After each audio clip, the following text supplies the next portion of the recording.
안녕하세요. 퇴근은 몰빵입니다. 오늘은 데이터 센터 관련해서 시장이 얼마나 커질 수 있을지, 그리고 국내 기업 중에서 이 시장의 성장을 실적 성장으로 누릴 수 있는 기업이 어떤 게 있을지 이야기를 한번 해보려고 합니다.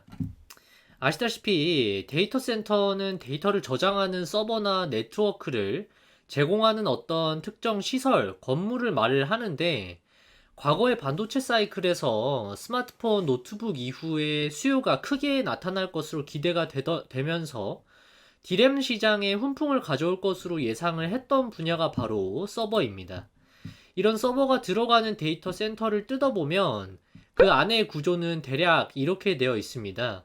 기반 시설, 그리고 ICT 장비, 그리고 운영 유지와 같은 AS 서비스 정도로 구성이 되어 있고, 오늘 말씀을 드리려는 기업은 데이터 센터 서비스, 인터넷 연동 서비스와 같이 데이터 센터가 원활하게 작동할 수 있도록 소프트웨어 서비스를 제공을 하고 있고, 뿐만 아니라 부동산 임대 사업자처럼 데이터 센터를 직접 투자해서 소유를 하고 있는 서버를 사용하는 고객들에게 이 기반 시설물을 빌려주는 형태로서 서비스 제공을 통해서 매출을 올리고 있는 회사입니다.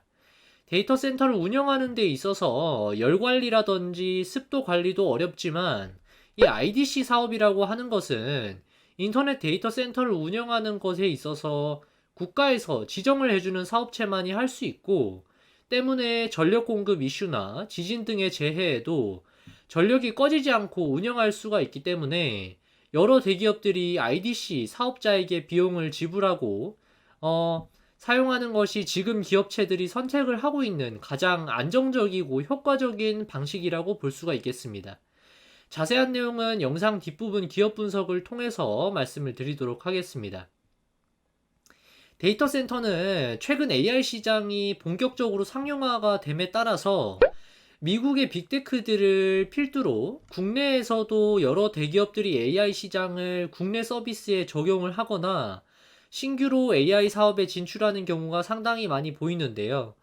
AI가 수면 위로 올라온 덕분에 머신러닝이나 딥러닝과 같이 거대한 용량의 학습 데이터를 저장을 해야만 하는 이슈가 있고, 이를 처리하는 데 데이터 센터가 반드시 필요해지는 상황이라고 볼 수가 있겠습니다. 원래도 데이터 센터 시장의 성장은 방향성이 명확하게 위로 열려 있었지만, AI 시대 도래에 따라서 성장 속도가 더 가팔라졌다라고 이해를 하는 것이 맞을 겁니다. 글로벌 클라우드 시장은 2022년 기준으로는 4,460억 달러 수준이었는데, 글로벌 리서치 펌에서는 올해 20% 이상 성장한 수준을 기록할 것으로 전망을 하고 있고요. 퇴근 우물빵.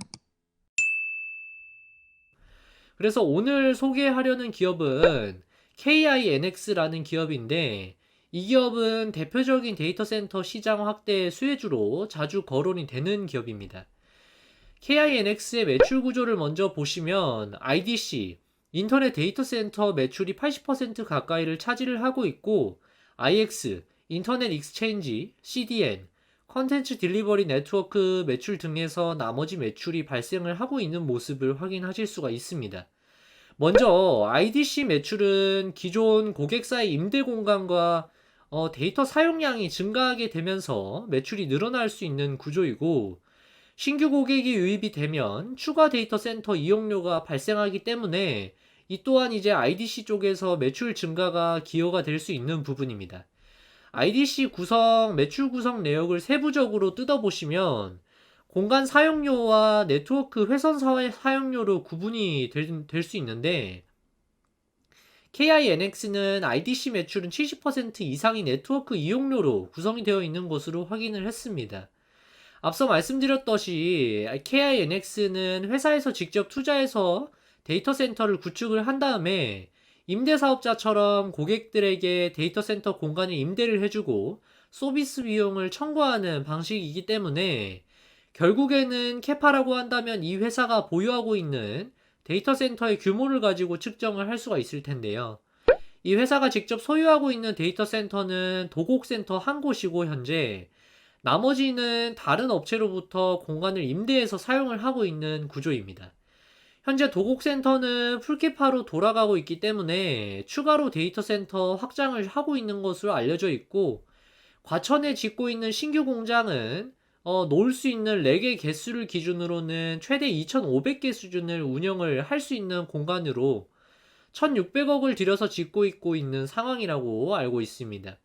현재 1,800개 정도의 렉을 보유하고 있는 상태이니까 과천 공장이 최대로 타이트하게 지어질 경우에 총 4,300개의 렉으로 현재 대비해서는 약 138% 정도가 증가한 수준으로 캐파가 확대될 수 있는 것입니다.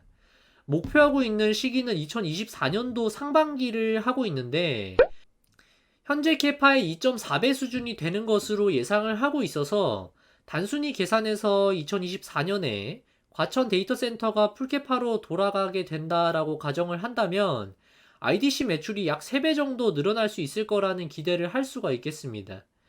회사에서는 완공하자마자 30% 정도의 고객을 입주를 시키고 3년 이내로 100% 과천 공장에 입주를 시키겠다라고 목표를 가지고 있는데, 회사 IR 담당자를 통해서 확인한 바로는 회사 측의 의지가 상당하고 자신감이 있어 보였는데 30% 이상을 할 수 있을 것 같은 뉘앙스를 풍기기는 했습니다.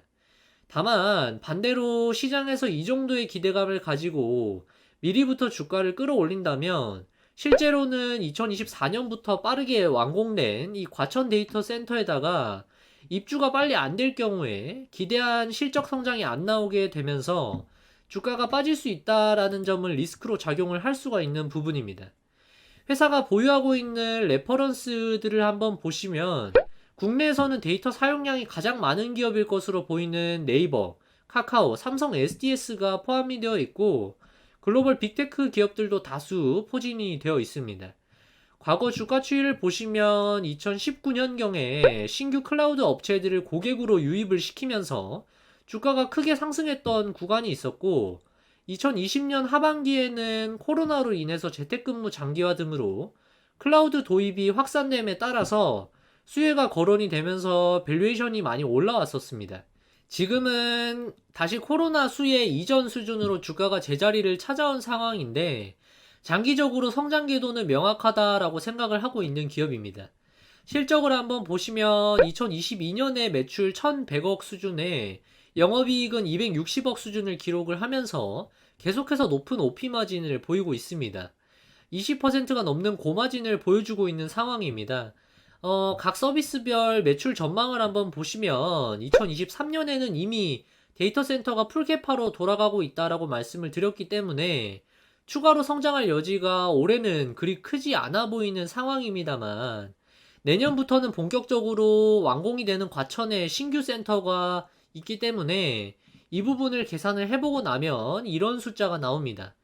현재 IDC 사업에서 매출이 1,800개 렉을 기준으로 690억 정도가 올해 예상이 되고 있는데, 내년에 2,500개의 렉이 추가가 되기 때문에 이 중에서 회사에서 목표하고 있는 30% 정도가 완공 즉시 임대가 될 것으로 기대를 하고 있어서 약 750개 정도의 렉이 추가로 임차가 나갈 수 있는 것이죠.